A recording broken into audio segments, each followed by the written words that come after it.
Bom, vamos lá então para a nossa primeira aula. E eu vou explicar aqui para vocês como que a gente usa o famoso verbo to be. É aquele que a gente vê na quarta série, na quinta série, na sexta série, na sétima série, na oitava série, no primeiro ano, no segundo ano, faz prova no vestibular, estuda no cursinho e a gente não aprende. Gente, ele é muito simples, tá? Vocês vão espero que essa aula seja bem esclarecedora. E a primeira pergunta que eu recebo dos alunos, assim, em forma geral mesmo, é, teacher, quando não é verbo to be? Quando eu sei quando eu não uso? Porque em quase tudo eu vejo verbo to be. Aí, de repente, eu corrijo, o aluno fala assim, por que que o verbo to be não tá aqui? Bom, vamos começar do começo, então. O verbo to be, ele é ser e estar, tá bom? É a mesma coisa de eu falar em português assim, ó, eu sou chata, eu sou bonita, eu estou com fome, eu sou de São Paulo, eu estou em Londres, tá bom? Isso é verbo to be. Quando não é verbo to be?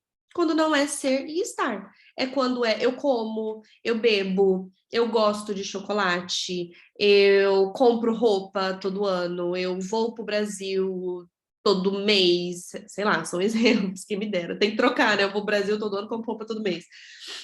Então, isso que não é verbo to be. Então, tudo isso são verbos. Comer, beber, gostar, andar, comprar, viajar, dormir, tudo isso é verbo. Ser e estar também é verbo. Só que a gente estuda muito o verbo ser e estar, porque se você parar para reparar, quase tudo se resume em ser e estar. Nossa, eu tô com fome, nossa, eu tô cansada, tô atrasada. Gente do céu, como eu sou lesada, perdi hora. Nossa, eu sou besta mesmo, né? Então, pode reparar, é tudo ser e estar. Tô dando exemplos assim que vieram na minha cabeça. Por a gente usar muito ser e estar, ele tem destaque, tá? Então, ele é verbo to be quando é ser e estar. Ele não é verbo to be quando ele não é ser e estar. Então, usa isso na sua cabeça de linha de raciocínio. O que, que eu quero dizer na minha frase em inglês? Eu estou com fome? Então, é verbo to be. Eu sou brasileira? Então, é verbo to be. Eu como abacate todo dia. É ser e estar? Não, não é. Então, não é verbo to be. Então, a gente começa por aí. Aí, como que a gente usa o verbo to be? A gente usa na positiva, na negativa e na interrogativa, na pergunta, tá bom? Quando a gente usa na positiva, então a gente tem aqui, ó, no slide que vocês estão vendo, a gente tem, ó, o I, gente, nada mais, nada menos é do que eu, tá?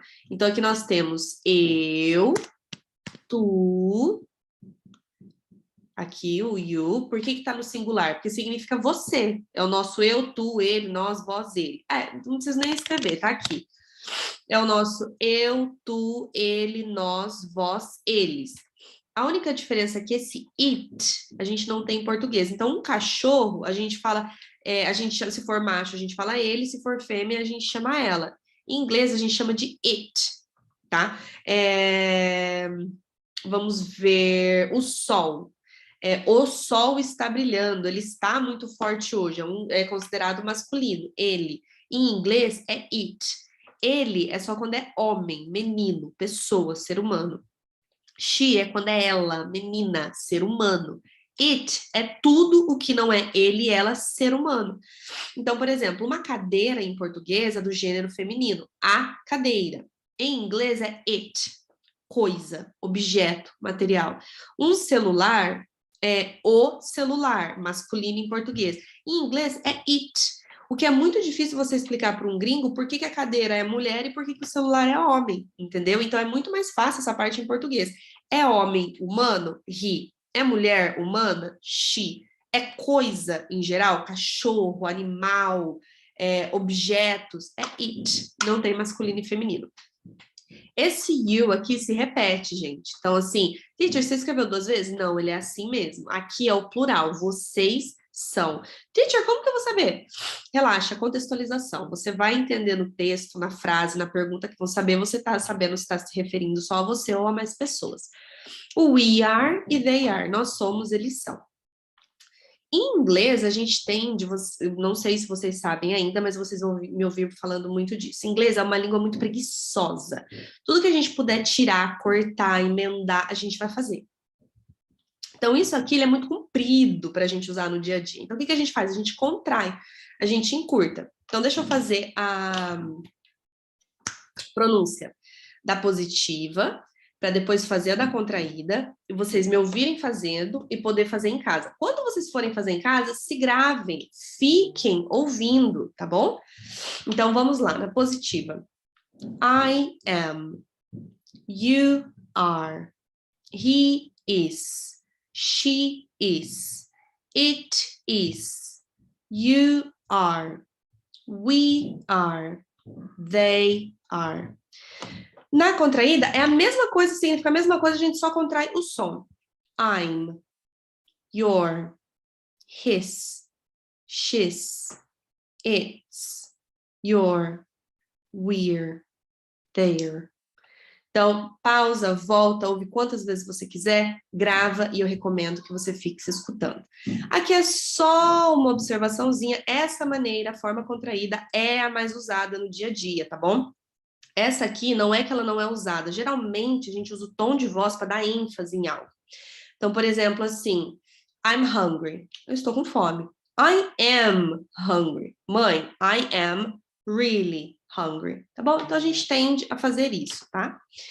Na negativa, I am not, you are not, he is not, she is not, it is not, you are not, we are not, they are not. Esse not é o não, é ele quem vai cancelar. Eu sou, eu estou. Eu não sou, eu não estou. Nessa ordem, tá, gente? Não traduza literal do português para o inglês, porque em português é eu não sou. E em inglês fica eu sou não, tá? Na tradução. Então é essa ordem. I am not. A forma contraída, você tem dois jeitos de contrair. Ou você contrai o verbo com o sujeito, ou você contrai o não com o verbo. Tanto faz, tá? Então, o I'm, ele não muda, tá bom? Então, ele fica assim, ó. I'm not, nas duas maneiras. Aí eu tenho you're not, you aren't. He's not, he isn't. Esse S vai ter som de Z. She's not, she isn't. It's not, it isn't. You're not, you aren't. We're not, we aren't. They're not, they aren't. Aqui você pode escolher qualquer um dos dois, lembrando que a forma contraída é a mais usada, a negativa comprida também é a mesma linha de raciocínio da positiva, ela serve para ênfase. I am not hungry. I just had breakfast. I'm not hungry, ok? Então é assim que a gente faz. Na interrogativa, eu pego o verbo e coloco antes do sujeito, tá bom? Então, por exemplo, assim, am I a teacher? Am I a teacher? Eu sou uma professora? I don't remember. Não lembro. Am I? Am I? Ok. Are you a student? Você é um estudante? Então, a gente sempre coloca antes. Sempre, tá bom? Is he? Is she? Is it? Are you? Are we? Are they? Gente, a observação we é sempre maiúsculo, não importa se está no começo, no meio ou no final, tá? E em português, né? Em inglês, I. Então, ele é sempre, sempre maiúsculo. Podemos usar a interrogativa na negativa, mas é geralmente usado para perguntas retóricas. Por exemplo, aqui, ó, que eu tenho a positiva, eu tenho a pergunta na negativa. Are you not working today? Mas o que é uma pergunta retórica? Geralmente quando eu sei a resposta. Então, assim, você não está trabalhando hoje? Nossa, hoje é segunda, achei que você estava trabalhando. Ligo para minha irmã, sei lá, tá em casa. Eu falo, você não tá trabalhando hoje? Então, assim, eu já entendi que ela está em casa, entendi que ela não tá trabalhando, mas, ué, não me explica, entendeu? Então, você vai usar a negativa para retórica.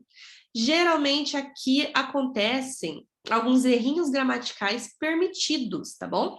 Mas lembra que nenhuma língua é falada 100% corretamente, existem erros que eles se tornam parte da realidade, então eles passam desapercebidos. A gente tem a mesma coisa em português, não é nenhum erro Tarzan. Então, o jeito correto, gramatical, é are you not, tá? Essa aqui é a estrutura correta, ó. Are you, negativa, eu coloco not na frente de todos, tá? Am I not? Are you not? Is he not? Is she not? Tá bom? Então, é o mesmo jeito. Só que é muito comprido. É muita coisa, muito trampo pra gente. O que a gente faz? A gente pega a positiva, a contraída na negativa. You're not working today? eu ligo para minha irmã atende, em 2 minutinhos eu ouço meus sobrinhos em casa, eu falo, ué, gente, as crianças não estão na escola, minha irmã não tá trabalhando. You're not working today. Então eu viro e faço assim, porque o som é mais rápido, ele é muito... Repete aí para você ver o tanto de tempo que demora no are you not, para você falar, e olha como ele diminui quando eu só faço you're not. Então é isso que a gente faz na vida real, tá? Eu sempre vou ensinar para vocês gramaticalmente correto, e tudo que eu lembrar, vier na cabeça, que é o que a gente faz no dia a dia, eu vou mostrar para vocês, tá bom? Porque não adianta querer ficar ensinando aquele inglês de escola de Hi, how are you? I am fine, thank you.